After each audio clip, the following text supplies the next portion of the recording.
Mga kapuso, kasing historic ng NCAA Season 100 ang kasaysayang inukit sa Game 2 ng Volleyball Finals kahapon. Sa wakas, nakamit po ng Arellano Chiefs ang una nilang kampyonato sa men's division. Pinataob nila ang Letran Knights sa loob ng 4 sets. Ang kanilang team captain na si Carla Berdal ang hinirang na Finals MVP at ang first-year head coach naman na si Carl Brian Bitug ang Coach of the Year. Hinirang namang MVP o Most Valuable Player ng Season 100 ng Men's Division, si Rocky Ray Motol ng Binild. Bukod pa sa pagiging Rookie of the Year at first, Best Outside Spiker sa Women's Division. Nakumpleto ng Binild Lady Blazers ang 4-peat o ika-4 na sunod na championship laban po sa Letran Lady Knights. Si Coach Onyok Getigan ang Coach of the Year. Si Maika Go ang Finals MVP, Season 100 MVP at first Outside Spiker. Dumalo sa awarding ang mga miyembro ng NCAA Management Committee at Policy Board at si Senior Vice President and Head of GMA Integrated News Regional TV and Synergy, Oliver Victor Amoroso. Sinabayan ang kilos protesta ng mga militanteng grupo ang pagdiriwang ng Araw ng Kasarinlan. Kabilang sa panawagan nila ang pag-usad ng impeachment trial ni Vice President Sara Duterte. Nakatutok si Chino Gaston.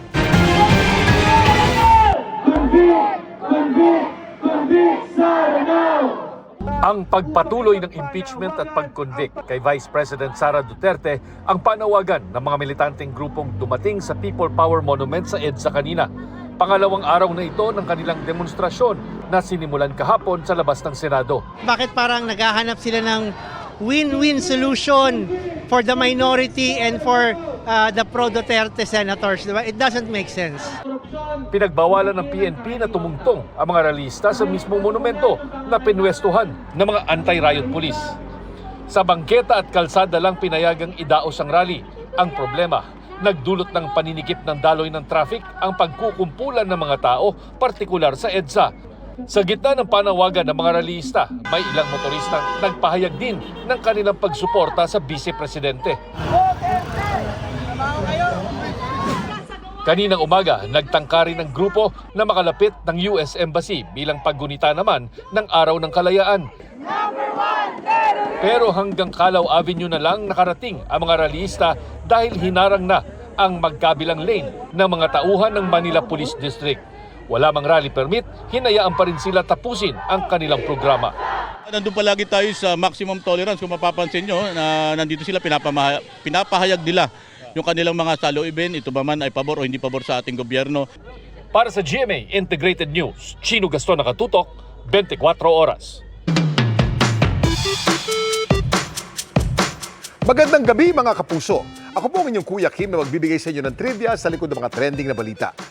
Nabidyohan ng isang binata kung paano tila niyayakap ng puting ulap ang kabundukan sa kanilang probinsya sa Ilocos Sur. Paano nangyari ito?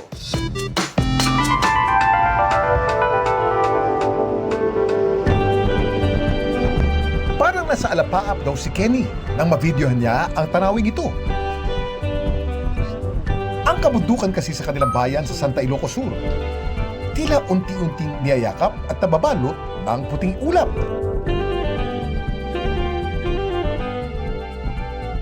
Nung time po na yun is paulan pa lang, first time ko pong nakakita ng ganun, kaya like very sobrang different po nung pagkayakap niya sa bundok na kaya naisipan ko pong kunan ng video at saka i-post. Ang video ni Kenny pumalo na ng mahigit 2 million views. Komento ng ilan sa mga nakapanood, ang tanawin para daw hinugot sa pelikula o di kaya sa TV series. Parang movie na The Mist. Winter is coming, so do the White Walkers! Pero ano nga ba ang na-videohan ni Kenny? Ulap, fog o mist? Kuya Kim, ano na? Ayon sa Pag-asa, ang na-videohan ni Kenny ay isang fog. Ang fog ay isang uri ng ulap. So yung nakita natin dun sa video ay isang uri ng phenomenon kung saan yung formation ng cloud ay malapit sa bundok. Ang fog na nasa mountain ay generally termed as mountain fogs.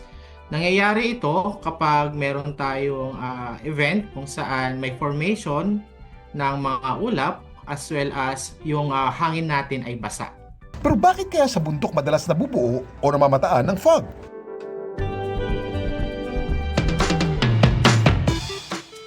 May tatlong dahilan kung bakit sa bundok madalas nabubuo ang fog. Una, dahil mas malamig ang temperatura sa matataas na lugar. Kapag malamig ang hangin, ang water vapor ay lumalamig din at nagko-condense. Ito ang bumubuo ng fog. Nakakaapekto rin sa pagkabuo ng fog ang tinatawag na orographic lifting kung saan ang hangin mula sa bababang lugar ay bumabangga sa bundok o burol at tinutulak pataas, pati ang mataas na humidity sa mga bundok. Samantala, para malaman ang trivia sa likod ng viral na balita, i-post o i-comment lang, #Kuya Kim, ano na? Laging tandaan, importante ang may alam. Ako po si Kuya Kim, masagot ko kayo 24 oras. Arestado ang isang babae dahil sa pagpapakalat sa maseselang video ng dati niyang karelasyon.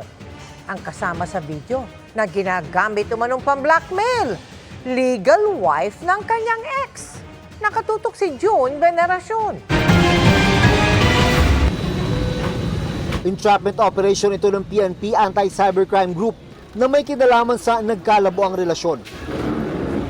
Pero sa pagkakataong ito, Sige. Pasasa. Okay lang. babae ang suspect, lalaki naman ang biktima. Nagsumbong ang lalaki sa PNP na binablackmail siya ng kanyang ex sa pamamagitan ng pagpapakalat ng mga pribado niyang video kung saan makikita ang kanyang legal na asawa.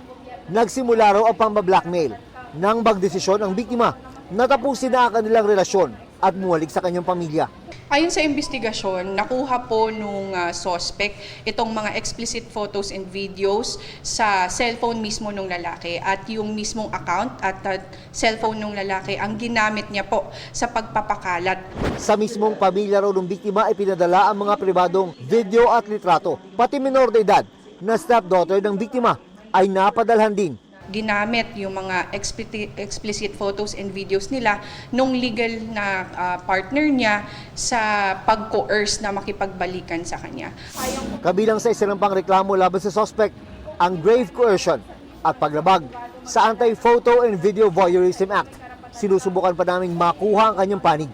Kung meron man po tayong mga karelasyon na ayaw na po sa atin, mas mainam po na pag-usapan po natin at palayain na po natin ang isa't isa. Para sa GMA Integrated News, June Veneracion, nakatutok, 24 oras.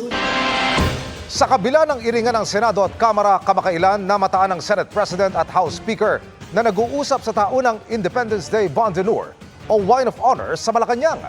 Dinaluhan ito ng iba pang opisyal na gobyerno ng diplomatic community. Nakatutok doon live si JP Soriano. JP!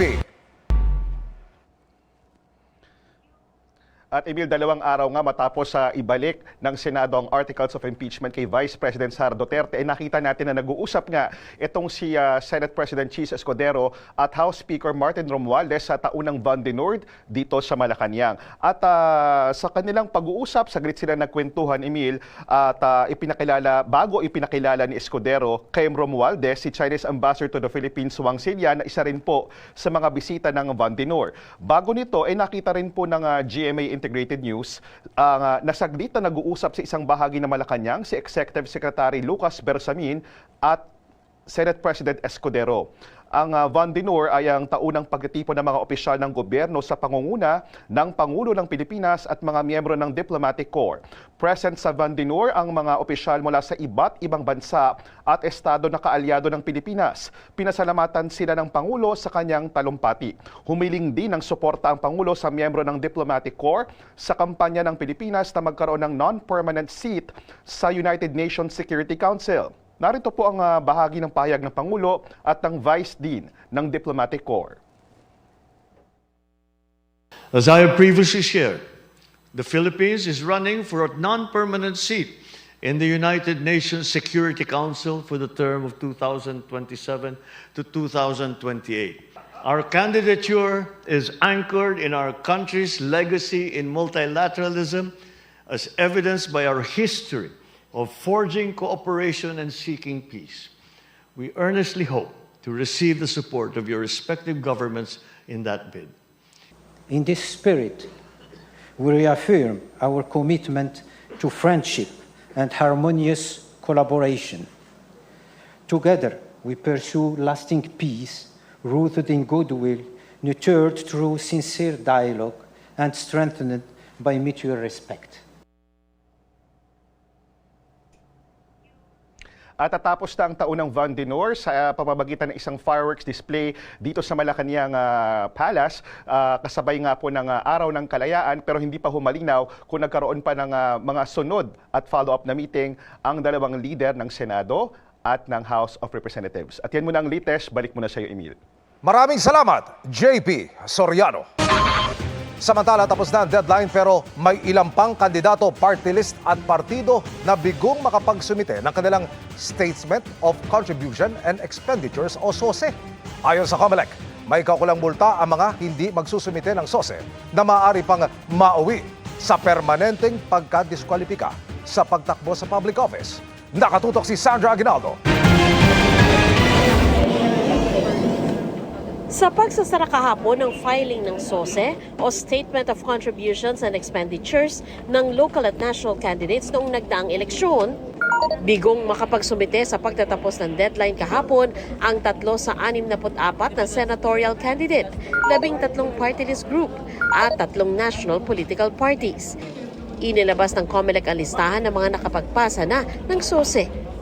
Batay sa COMELEC Resolution 11109, ang mga senatorial candidate, national political parties at party list groups na hindi nagsumiti ng SOSE pagbubultahin ng 30,000 para sa first offense at 60,000 para sa second offense. Kung nanalo, hindi makakaupo hanggat hindi nag-file ng SOSE. Pwede rin daw itong mauwi sa permanenteng disqualification. Sinasabi ng Supreme Court sa kaso ng Joel Maturan versus the Commission on Elections, pag hindi nag-file ng SOSE ng dalawang magkasunod na eleksyon, yan po ay pwedeng maging ground ng perpetual disqualification to hold public office. Sa SOSE, dinedeklara ng mga official candidates ang detalye ng mga pinagkagastusan nila sa eleksyon, natanggap nilang donasyon at kung sino ang kanilang mga donor. Hindi rin dapat lumampas sa limit na nakasaad sa batas ang gastos nila. 3 piso kada rehistradong botante para sa mga kandidatong may partido at 5 piso kada botante sa kandidatong hindi kabilang o walang suporta mula sa political party. Required na mag-file ng SOSE lahat ng tumakbo, nag-withdraw man noong campaign period o kaya'y natalo. Ang COMELEC, aminadong limitado ang kakayanang magbusisi ng mga SOSE. Kailangan daw nila ng tulong ng publiko lalo't isa sa publiko naman daw ito. Nakadepende ang COMELEC sa dokumentong sinasubmit. Talaga pong wala namang kaming paraan sa kasalukuyan in terms of resources o personnel na halungkatin yung mismong imbestigahan ng bawat isa. Dito papasok yung vigilance ng mga kababayan natin, kahit po hindi po kalaban, kahit po yung mismong ordinaryo na constituent nila. Sa December 1 naman, nakatakda ang 2025 Barangay and Sangguniang Kabataan Elections. Pero sabi ng COMELEC, posible itong ipagpaliban at iurong sa November 2026. Sinabi ito ni Garcia kasunod ng pagratipika ng Senado kahapon ng Bicameral Conference Committee report na nagpapahaba sa termino ng barangay at sangguniang kabataan officials. Kung maisa sa batas, mula 3 taon, magiging 4 na taon na ang kanilang panunungkulan. Hanggang 3 ang termino ng mga opisyal ng barangay at 1 term lang para sa SK officials.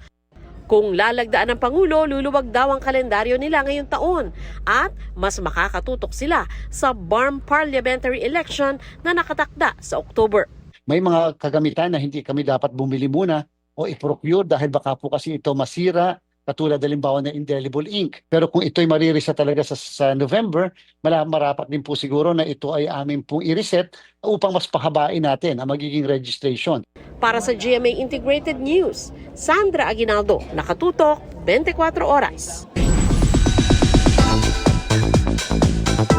Enka-review tayo bago ipalabas ang sangre. Mula sa mundo ng Encantadia, maaaring makarating sa mundo ng mga tao gamit ang portal o lagusang ito kapag binigkas ang Enchan na Asnamon Voyanazar. Asnamon Voyanazar! Oh, di ba? At dito sa mundo ng mga tao, isinilang at lumaki ang tinaguriang bagong tagapagligtas na si Terra na bagong tagapangalaga ng brilyante ng lupa. Isa lang siya sa mga new gen sangres na nagkwento sa pressure habang naghahanda sa series. At alam niyo bang may personal touch pa sila kung paanong palalabasin ang mga brilyante? Yan ang chika ni Nelson Canlas. There is pressure and it is intense. Lahat ng mga Encantadix, imagine ilang dekada na silang nagmamahal sa mundo na ito. Dahil 2 henerasyon na ang pinasaya ng Encantadia franchise ng GMA bago ang New Gen sequel. So, hindi kami papayag na we will be the generation who will actually disappoint them. In fact, we will be the generation who will convince them why it is worth waiting for. Mabigat ang nakaatang kina Bianca Umali Otera, Flamara Faith da Silva, Adamus Kelvin Miranda, at Dea Angel Guardian. Kung hindi mo naiintindihan yung pressure, kung hindi mo siya dadalhin, talagang matatalo ka na eh. Magkakamali ka na lang. Pero kung sakaling maiintindihan mo bakit ka nape-pressure, saan siya nanggagaling, I think mas magagamit mo siya ng tama para mas galingan mo sa ginagawa mo. Kinailangan din nila ang disiplina para mag-fit sa kanilang costumes na hulmang-hulma sa kanilang katawan. Ang hirap gumalaw Magugulat ka na lang talaga. Minsan si Dea, yung axe niya. Aray ah. May pana kasi ako sa likod, so laging yun yung nakakatama. Yes.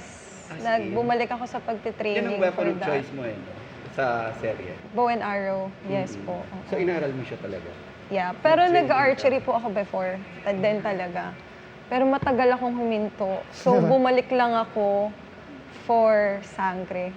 Worth it ang lahat at beyond proud sila nang mapanood ang mga teaser. Gusto ko lang din sigurong sabihin na yung visually, ang Encantadia Chronicles Sangre, masasabi ko talaga na na-level up talaga natin yung effects dito sa Pilipinas. Because ngayon lang din ako nakapanood at nakakita ng ganito ka-detailed na mga effects. Dagdag ni Bianca, ultimo maliit na detalye ng pagganap, pinag-isipan nila. We wanted to at least put a different Flavor to it on our way. So, inisip namin gawa tayo ng kasa natin. Kumbaga, kung sa baril Paano may natin kasa, kakasayan? kami may kasa sa brilyante. Connected pa rin sa element. So, depende sa element. His is this way because it's water. Naisip- Mine is this way dahil lupa. At si Tera, laging galing sa puso yung story niya.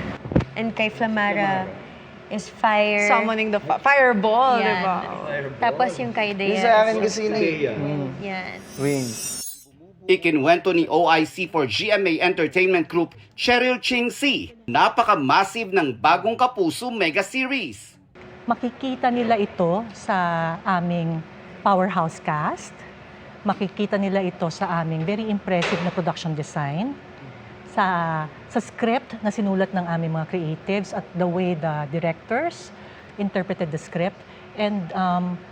And lastly, makikita nila ito sa napaka-impressive naming visual effects na in partnership with GMA Post-Production.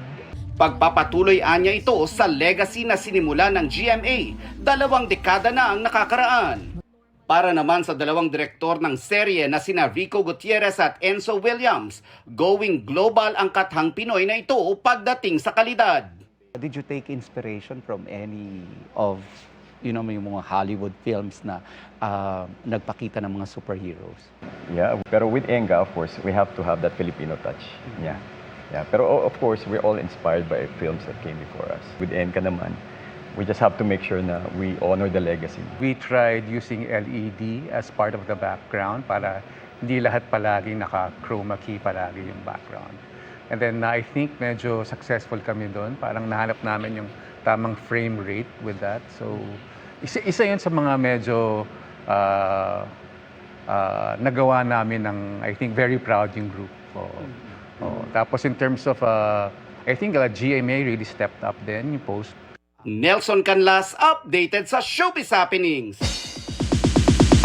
And that's my chika this Thursday night. Ako po si Iya Arellano. Miss Mel, Emil. Salamat sa iyo, Iya. Thanks, Iya. At yan ang mga balita ngayong Huwebes, Araw ng Kalayaan. Ako po si Mel Tiangco para sa mas malaking misyon. Para sa mas malawak na paglilingkod sa bayan, ako po si Emil Sumangil. Mula sa GMA Integrated News, ang News Authority ng Pilipino. Nakatuto kami 24 oras.